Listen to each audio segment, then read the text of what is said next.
է, ընդհանուր նպատակն է։ Տեսեք, հիմա կոնկրետ առաջարկ ընդդիմադիր ուժերին եւ իրենց լրատվամիջոցներին։ Թունյանը կանգնում է ազգային ժողովում, Բաբկեն Թունյանը, մեր գործընկերն էր, թե այսպես այն որ մարդկանց Պողոսներ էր ասել ինքը, չէ՞։ Այո, թե ոնց կարող է sense թյուրիմացություն, ես չգիտեմ ուղղակի, չնայած այն ժամանակ է լավ չէի ճանաչում իրեն, ասենք լկտիաբար, բաց այդ կանգնում ասում է մեր ժամանակ, այսքան դպրոց է կառուցվել բան, ասենք այդ ժամանակ մի հատ այդ падգամավորը կամ այդ ընդդիմադիր ուժերի այլ ներկայացուցիչներ ոչ միայն խորհրդարանում եւ խորհրդարանից դուրս, ասենք 5 օրվա թեմա դարձնեն, ասեն այս սրիկա 300 քանի դպրոց ես դու Թուրքին անձնե Այդ ինչ լկտի անբարոյական կեցվածքով, սենց հոխոր տալով, մատ թափ տալով, խոսում է մենք դպրոց ենք կառուցել, հələ գնացեք մեր չեն կառուցել, վերանորոգեք, գնացեք մի հատ նայեք, նախ գնացեք ունեք լրատվամիջոցներ ընդդիմությունը, հերթով գնացեք այդ ավերակները ցույց տվեք,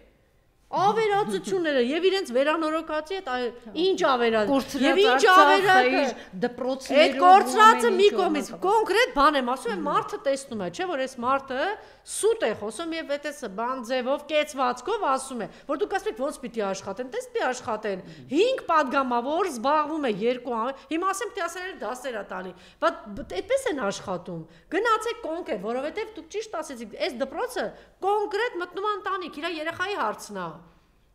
Իսկ իրեն գիտեք ինչ են, ասենք այս ընդդիմությունը, եթե Արցախի թեման հայ ժողովրդին չի հետաքրում, այդ ժողովուրդը մեզ չի հետաքրում, այդ ժողովուրդն ասում է դե գնա դու ինչ չես հետաքրքրում, բայց դու գնա իր մանկապարտեզը նկարի, գնա այդ բաները խոհանոցից բռնած ցույց տուր թե ինչ ավերածություն է, ինչի մեջ է, դպրոցը գնա նկարի, ցույց տուր, ասա հենց հիմա Չարենց փողոցի վրա կա, ասենք սպորտ դպրոց կա, ավերածություն է, մի հատ մտեք հələ իրանց բաները, չգիտեմ այդ զուգարանները, բաղնիկը, չգիտեմ ինչ, մի հատ նկարեք այդ սանհանգույցը ցույց տվեք թե ինչ ավերածություն է։ Գնացեք այն մյուս դպրոցին հյուրանոցի հետևում դպրոց կա։ Գնացեք այդ ավերածությունը նկար, այդպես բացահայտումներ արեք։ Այդ բանով չի, ու կոնկրետ ցույց տվեք։ Այդպիսի բաները շատ տպավորիչ են։ Հիմա բոլորը խոսում են, ասում են Ֆրանսիայի մեծ ինչ տեղը ունեն դղյակներ, ունեք չէ հնարավորությունները։ Հայ-Եղապական Դաշնակցություն ունի կառույցներ, նկար անեք, կոնկրետ բացահայտեք, իմիջիայլոց 1-2-ից բացահայտում։ Այսինքն այսպես շատ ավելի կոնկրետ պիտի այդ աշխատանքը շատ ուրախալի բան եղավ, հենց հիմա ուղիղ եթերում ենք, պարոն Սամվելյանն դա շնորհավորում ենք բոլորիս, պարոն Սամվելյան մեջ եք, պարոն Սամվելյան։ Զբաղված է միայն իր առողջությամբ, շատ շնորհակալություն տիկին Բոստանջանին, որ կարողացավ արդարությունը վերականգնել եւ հիմա ազատության մեջ է Ստեփան Սամվելյանը։ Շարունակենք, այսինքն ընդդիմությունը այսպես պիտի նաեւ աշխատի, որ չի անում այս աշխատանքը։ Այո, դրանք կարելի է կարծել դետալներ են, բայց դրանք մարտավարական լուրջ խնդիրներ են լուծում։ Իսկ զուտ ռազմավարական իմաստով։ Հենց այդ պահին ելույթի խոսք վերցնել եւ գնալ Բաբկեն Թունյանին ասել՝ «Այ անբարոյական, դու խոսի 350 հանձնված դպրոցի մասին, դու խոսի այսօր ավերված դպրոցների մանկապարտեզների մասին, դու խոսի իմիջիայլոց այն տղան, որ բացահայտում էր, չէ, վերանորոգած 2 ավականու, 1 ավականու անդամ էր, մեկը ուղղակի հանրային գործիչ գնում էր, ինչ էր անում Արտուր Չախոյանը ինչ բացահայտ մի գործիչ է տեսնում եք ինչ բացահայտում է բայց եթե Արտուր Չախոյանի նման լինեին 20-50 ընդդիմադիր գործիչներ հո բոլորին չէին սպանելու ծեծեին ջարդեին եթե դա ավելի կազմակերպված լիներ համամիտ եմ դրանք մարտավարական շատ լուրջ քայլեր են որոնք տպավորություն են թողնում Դե որ ասեք ընդդիմությունը ինչ պիտի ընդդիմությունը դες այս բաներով զբաղվի նաև ինչ պիտի անի հիմա պարոն Վանեցյանի թիմը կարող է դրանով զբաղվել կոնկրետ, հա? Լրիվ համամիտ եմ եւ այդպեսի բազմաթիվ թեմաներ կան։ Ռուբեն Վարդանյանի թիմը, մեր ձևովը չգիտեմ ինչ ան, մեր ձևով գնացեք, որ մտածենք դուք լուրջ երեխեք եք, մեծ եք։ Գնացեք լուրջ գործով զբաղվեք։ Լուրջ կոնկրետ բան եմ ասում, չէ՞։ Կոնկրետ բացահայտումներով զբաղվեք, թե ինչ ավերածություններ կա, ինչ կա։ Ֆիլմեր արեք, քանի 100 եկեղեցի են հանձնել, ինչ են։ Եկեղեցու վրա հիմա գնում է մի մարդ, որ հանձնել է 385 եկեղեցի։ Բա հերթով ցուցադրեք շողակաթը անում էր թե ինչ հրաշք, ինչ գանձեր ենք դպրոցից եք խոսում Արցախի դպրոցականները, որոնք պոկվեցին իրենց շատ բարեկարգված գեղեցիկ դպրոցներից միջավայրից, հիմա եկել են մի կերպ նոր սկսել են երեխաները հարմարվել։ Այն ինչ դուք բերեցիք Արցախի ժողովրդի գլխին։ Այնքան բաներ կան, այնքան թեմաներ կան, որոնց շուրջ կարելի է, հա, այսպիսի քայլեր անել։ Թոշակառուների թշվառ խեղճը 5.5 միլիոն թոշակառու ունենք, սովի մատնված 40-50 հազարով 000-ով եւ մի հատ է մեծ է խոսում, ասում է 1800 դրամով բարձրացրել ենք։ Այնտեղ 5.5 միլիոն, 1 միլիոն, 10 միլիոն աշխատավարձ է տալիս թիմակիցներին։ Այստեղ էս խեղճ ու կրակ թոշակառուների տոնածառի զարդը միլիարդներ է ծախսում։ Թոշակառուի թշվառ դու գնացեք մի հատ 40,000 դրամով ապրեք, 20,000 տվեք բանը ու գնացեք ապրեք, տեսնեք ոնց եք ապրելու։ Դե իրենց համար փոխ։ Դե հիմա մեր ձևով է պարապ-սարապ 8000 մարդ եք հավաքվել, արեք էս ամեն ինչը։ Գիտեք ինչ, այս ամեն ինչը, բայց ժողովրդի արդեն դիրքորոշումները Անժելա փոխված են։ Մնացել են այդ փոքր համայնքները, որտեղ էլի մարդիկ հասկանում են, ուղղակի այնտեղ վախի մթնոլորտն է, եւ պետք է աշխատել ժողովրդի հետ, բայց ավելի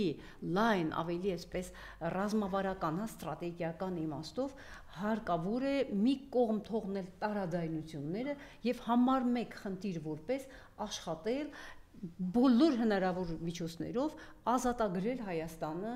այս ուրեմն իշխանություններից։ Դա պիտի լինի ընդդիմության հիմնական նպատակը, որի շուրջ իրենք համախմբվելու են։ Հետո իրենք թողանցնեն իրենց քաղաքական։ Ես վստահ եմ, որ հանրապետական կուսակցությունը մեր ձևով, ինչքան էլ տարաձայնություններով հանդերձ գնային եւ մասնակցեին, հիմա մենք հաղթանակ ունենայինք։ Մենք դա չունեցանք։ Այո, անգամ տարաձայն գնայինք եւ մասնակցեիք, չլսեիք այդ տարաձայնություն չկար բոլոր դեպքերում իրենք միացյալ ձևով չորոշեցին իրենց անելիքները։ Եթե միացյալ որոշում լիներ, իսկապես այդ 700 ձայնն ինչ էր։ Ինչի հանրապետական կուսակցության համար ինչի մասին է խոսքը։ Եվ այս կարող է չունենալ հանրապետական կուսակցությունը։ Պետք է դասեր քաղել, որովհետև եթե սա միայն այդ համայնքի մասին էր խոսքը, երբ գան արդեն համապետական ընտրությունների այդ ժամանակաշրջանը, այստեղ մեր պետության լինել եւ չլինելու հարցն է դրված լինելու, այնպես որ պետք է ճշգրիտ իրար հետ խելքի տալով միավորված ձևով ուրեմն գործողությունների այդ ամբողջ պլանը ամեն ինչ մշակել եւ այնպես անել, որ այսպիսի վրիպումներ թույլ չտանք, որպիսի ինչ որ 700 ձայնի պատճառով մենք չունենանք, ահա սրանց այդ ֆիկտիվ այդ բանը հաղթանակի այդ հիմա էլ այդպես բան են, հա, անպագորգոր հաղթել եւ այլն, դե իսկապես չասենք, որ չեն հաղթել, ունեն այդ առավելությունը, բայց բոլոր դեպքերում շատ հրճվելու բան չունեն եւ դա իրենք շատ լավ իմ կարծիքով խորհրդարանական երկու ընդդիմադիր ուժ ունենք, արտախորհրդարանական քանի ուժեր կա, որ այսպես բավականին ակտիվ են։ Դուք պատկերացրեք, որ Նիկոլը լիներ ընդդիմադիր եւ այդ ժամանակ թշնամու ճանապարհով բերեին անասնակեր եւ թունավորված ինչ կաներ։ Դուք տեսնում եք, որ ինքը թունավոր անասնակեր է բերել եւ թունավորած, ոնց է մարսում։ Էլի ընդդիմության խայտարակ աշխատանքի բան չի սա։ Գիտեք ինչ, Անժելա, այդպես չի որ մարսում է։ Այ այդպիսի դրվագներն են, որ մարդկանց մեջ արդեն սրանց դեմքը եթե պատերազմից հետո այս ամեն ինչ Նիկոլը ինչ որ միտեղ նիկոլական մարդը ունի 5 ձայն, սա արդեն իսկ խայտարակություն է։ Եթե ունի իսկապես, հա, իր դիրքորոշումն է այդպեսին, դա իսկապես խայտարակություն է, այստեղ աշխատել է վաղաշապացին է, լավ եք լսում։ Բայց եթե մենք հանենք վախի մթնոլորտը, տերորի մթնոլորտը, կմնա այնքան մարդ, ինչքան որ հավաքված էր իրենց վերջին ուրեմն հզոր հանրահավաքի ժամանակ։ Այդ վախը շատ ավելի մեծ է, ըստ եմ վախը, եթե այդ գիտակցումն ունեն, կարողացել են հասցնել իրենց, որ թշնամին գալու եւ տանը մորթի իրենց եւ ներողություն ես բառի համար, որտեղ այդ նույն թշնամին 3 տարի առաջ արել է Արցախում եւ գլխատումներ եւ ամեն ինչ, ամեն դաժան բան արել է։ Այդ վախից ավելի սարսափելի է։ Թե մենք միջև մատեղ չենք հասցրել, որ այն ինչ որ տեղի ունեցավ ջերմուկի բարձունքում այդ 5 կանանց ուղակի մասնատեցին, դա չի լինելու մեզ հետ, չեն անելու։ Մենք վատ ենք ներկայացնում։ Թշնամու կերպարը իրենք ներկայացնում են որպես բարեկամի կերպար, ինչը ուղղակի անհետեթության ժանրից է եւ սրիկայություն է, հա, իր խորքով։ Բայց մենք վատ ենք ներկայացրել, գիտեք ինչ, այն վտանգը սպառնալիքը, որ իսկապես բխում է թշնամուց, եւ աշխատում են հոգեբանական նույնաչափությունները, այն ինչ ես ասեցի, հոգեբանական նույնացում ագրեսորի հետ, եթե ագրեսորի, այս թշնամական ուժերի հետ լավ լինենք, երևի կփրկվենք, ինչը ուրեմն շատ լուրջ մոլորություն է, մեծ սխալ է եւ առաջին զոհը դառնում են այն մարդիկ, ովքեր այդպիսի հույսեր ունեն։ Թշնամու կերպարը միշտ պետք է վառ պահել։ Միշտ վառ պահել թշնամու կերպարը, որպեսզի այդ սպառնալիքի ազդեցությունը, այդ վախերը, երբ մենք բալանսի ենք բերում, որպեսզի